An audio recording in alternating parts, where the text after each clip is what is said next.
Are you ready for another wild and free quilt project? I know you think that I've gone totally insane, and I probably have, but I want to get as many of these fun, scrappy quilts up, the ideas for them this year as I can. And I'll tell you, one of the reasons is my age and my general health. You know, it's okay, but I don't know basically how long I'm going to be around to share my ideas, and I want to get as many out there as I can, and especially for these quilts. So many people love to quilt, and so many of us older ones like to do the hand quilting, do it in a slow stitch style, do it in small blocks and segments. So we just really enjoy that because it's doable for us, and it's a wonderful way to use the scraps we've been hoarding for decades. And so I just want to give as many of these to y'all as I can. My real goal is to get this year at least 12 wild and free scrap quilt patterns out for everyone. And I just know that in the years to come, if you want to do a quilt in this technique, that you'll be able to come to this channel and find that playlist and just have the time of your life while you're creating this. Now, we've got 4 going right now, and as you know, I'm tacking and tying the strips and string quilt of my own right now, and I'll be updating you on that soon. I am into the playlists of all the other quilts that I'm doing, and so they're coming along. I am going to start concentrating on the strips and strings quilt so that I can finish one, hopefully the first quarter of this year, and then be working on the rest of these quilts as I go and finish them along through the year, and probably into next year and the next year if I survive, with as many as 12 quilts. But as I have these designs in my head, I want to get them to you. And so this next one is a dead simple little quilt of something that we all love, and that's our little owls. Now this is the pattern, okay? It's hand drawn, it's very basic, and not all elements do you have to use, but I'll show that to you in just a minute, so stick around, okay? We are going to do this with our scraps. Every bit of this can be cut from a scrap size piece of material, okay? And then you will need your, what I am using is a 6-inch block. And so that's what you'll need in your batting and your background fabric, or whatever it is you're going to put it on. What I'm going to make my owl sheet out of is quilt out of is an old sheet, and I'll show you that in just a minute. But these are the components. Now, you can draw your own from simply looking at this. You can see that this is, you know, just if you can dream up a little vase shape, you got it, okay? And so you can draw it all on your own. But I just want to let you know that I'm going to put this one sheet up on Etsy as a downloadable pattern. And so it will be available there also, should you just want to use what I'm using, okay? So that'll go up later this week. Here's my little owl. And as you can see, I am not going to use a branch, and I'm not going to use leaves, all right? I do have some wing shapes, one a little fatter and bigger, one a little skinnier. I have the background shape for the eyes. I have 2 eye sizes there to use, and the owl body. Now the little nose is simply a little triangle. Anybody can cut that without a pattern. So just cut some little triangles out of your scrap batting, and you've got that made. The background fabric, I have lots of home decor fabric. That's what I'm going to be using for my quilt, is home decor fabrics with cotton fabrics as the elements, okay? And again, if you've got scraps and can handle this all on your own, that is wonderful. Just start putting together your ideas. If you don't have enough and you want to try something like this, again, I'm going to start uploading on Etsy little owls that are packaged three to a package. And you can see they have the simple components, but everything is different. There are no two owls exactly alike.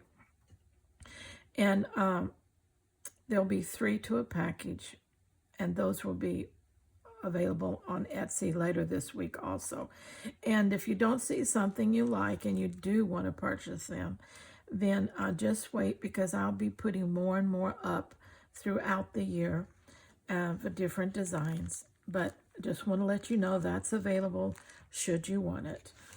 But like I said, a lot of you are very good at drawing your own patterns and putting together your own scraps. And by the way, those that are being put together for Etsy, they are also, the owls are being cut out of all home decor fabrics. So there's a ton of those. And just to give you some idea of some that's coming up, little components here, you can see the different fabrics that these home decor fabrics that will make just beautiful owls. Okay. And like I said, they're going to be 3 to a package. So if that interests you, can check that out. Now, this is fabric right here is a little oversized on the batting. As you can see, it's hanging over. And I like to do that because I like to trim it down once I've got my component sewn on there. So now I just want to show you what it's going to look like. Just simple. I'm not putting branches or leaves or anything like that on mine. I'm doing the straight out. I will be doing a little bit of fussy embellishing on my owl as I go, just whatever I choose. For instance, I found these little bitty petals, and I thought that would make a cute addition to his eyeballs. And I'm just going to put that on there like that, okay? Then I took some of my little leftover thread here, as you can see, and I'm going to just place that on my wings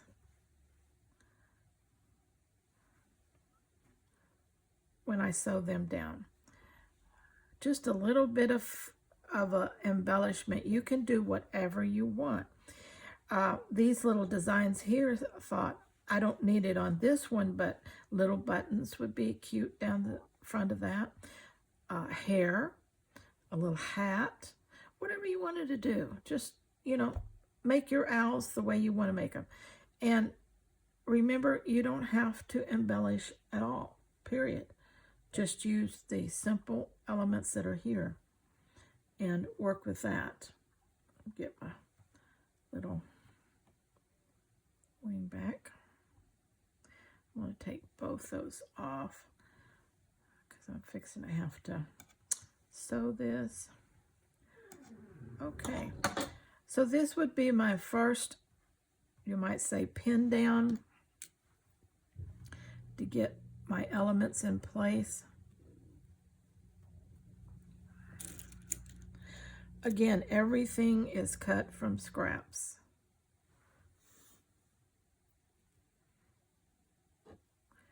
And my background is a pale, pale pink sheet, old sheet that I'm tearing in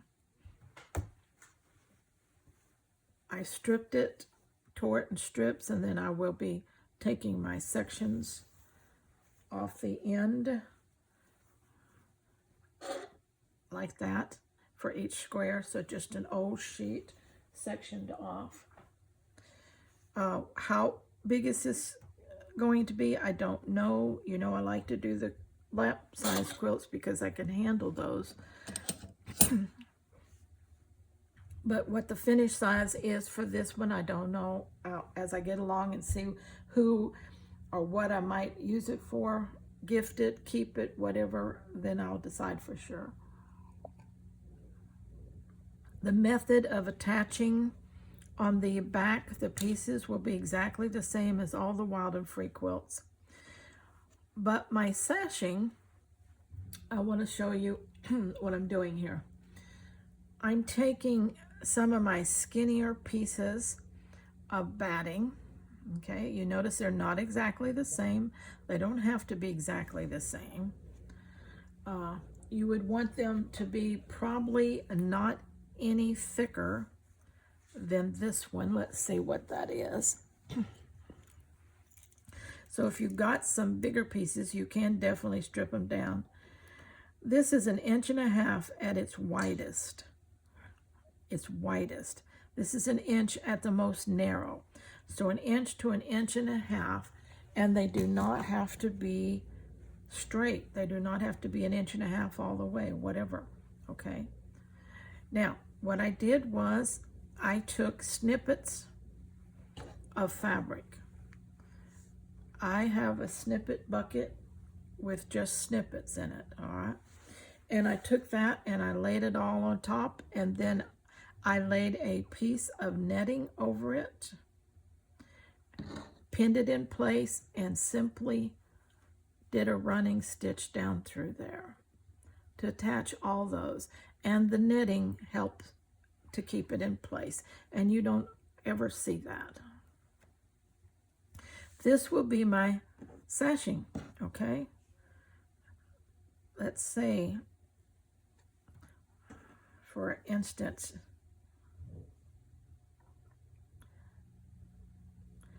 I'm ready to sash this piece. I think you get the idea of what that's going to look like. And then that'll be sewn down. And so each block will be encased in its own scrappy sashing, okay? And that's the way I'm going to make my sashing, so that I can utilize, again, all these narrow pieces of offcuts that I have of batting. And if you don't have them already, go ahead and cut you some, 1 inch to 1.5 inches. And it'd be nice if you made it irregular so that it's not so straight. It gives it more interest because you can see where the fabrics can go in and out like that, okay? All right. And because I'm not putting branches and leaves and all that on here, I have plenty of room for this style of sashing to showcase this design, okay? So I'll be doing that. Again, very, very simple. And snippets. Snippets are more rectangle, square, or triangle cuts that are left over, as you know. Let me try to find where's my snippet bucket? Here it is. When I say I have a bucket, I do mean I have a bucket. Let me bring up. Nope, back down. I often take my scraps, and because I have so many, I will often start cutting them up into snippets, because I do use snippets off and on in different things. And if they're already cut, then it's super easy to use them, okay? I will cut or tear some in strips, and I will cut some up in snippets. So both are available to me when I need them. And so anyway, that's that goes a long way down in there. I can make a whole lot. I can make enough to finish this quilt out of this bucket of snippets right here for the sashing. Okay, so, and use everything. As you say, I've got some ribbon and a different kind of ribbon. I've got little pieces of a sheer fabric, of a lace, some little, looks like scarf fabric here. I don't know what that is. Look like the seam off of something. Some more lace, some more ribbon, some more whatever that is. Here's a real piece of fabric. So, but whatever you got, that's put it in as a snippet, okay? If you've got a bucket, put it down or close to where you work. And every time you end up with just a little bit of something, we'll cut it into 2 or 3 manageable sizes. For instance, let me find something here.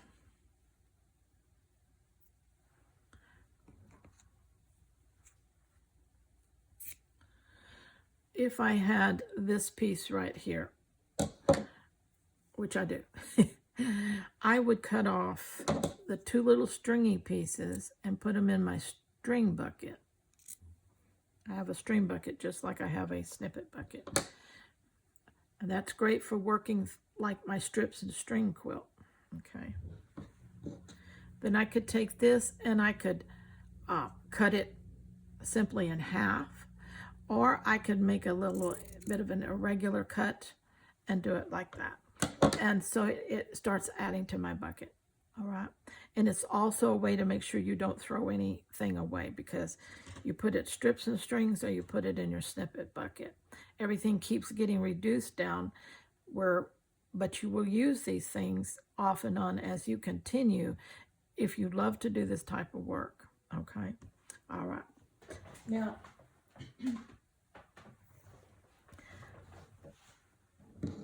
that is really, I think, all that you need to know to get started. Either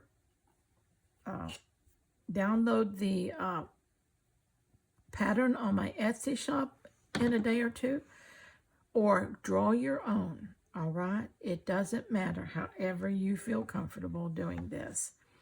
And start getting your scraps cut. Now, you noticed I did my owl with pinking shears, and I do that because I'm working in home decor fabrics, and a lot of those are woven, are multi-layered as they're made, and so they ravel really easy, and I don't want them raveling out. So therefore I use the pinking shears on those. But the little cottons, I'm just scissor cutting raw edges. Okay, and that's how they will stay raw edged. All right. Okay, I hope you're excited now about, I believe I'm going to name this Owl-Licious. Owl-Licious. This is our 5th quilt for the Wild and Free series, the Owl-Licious quilt.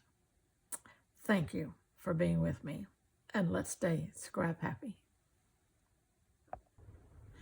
Let's just for a minute look at how I put one of these snippet rolls together. I have my piece of irregular batting in the back, 1 to 1.5 inches wide, basically, however it comes out, whatever your strips are, if you have them already, but 1 to 1.5 inches, because by the time you get your snippets on, they hang over just a little bit, it gets a little wider. And then I have this piece of netting stripped a little bigger, and right over the top of that. Okay, and then I will pin this down, sew it, hand sew it, or machine sew it, whatever you want to do, but I'll be hand sewing mine with running stitches.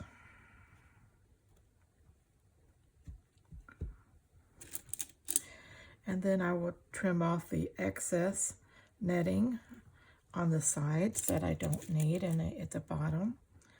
And I will also turn it over and see if I have any things sticking over way too much, like this is not going to work.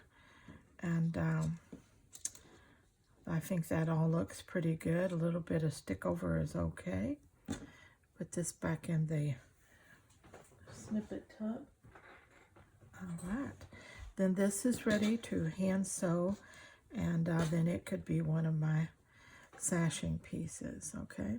So it's real, as you can see, it's pretty simple to get your sashing pieces built along and sewed along as you're doing your squares. Now I wanted to show you this finished owl square that I've got here, and the take off this little.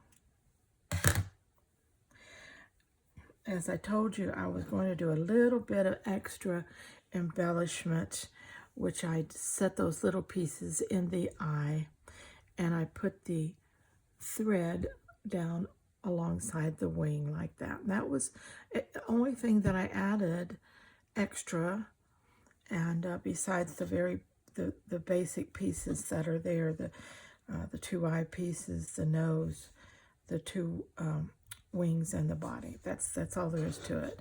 Then I put 2 rows of just running stitching around it, basically quilts that down to that batting. And then by the time that I add sashing pieces and they are sewn down, this is, you know, a finished square. It's quilted as you go because you're totally sewing this down, and then for me, I'm putting the 2 lines of stitching around it, which quilts it down very completely to the back of this batting. Okay. Now again, this will be attached the same way that I attach all my Wild and Free quilts. I will be turning them over and attaching them on the sides and then sashing them in the front. Okay. All right, wanted you to see what one might look like and how you can basically grow your quilt from that. So I hope that gives you a little more inspiration this wonderful rainy morning here in Northeast Texas. And you'll get started on your Owl-Licious quilt right away. Till next time, y'all stay very scrap happy.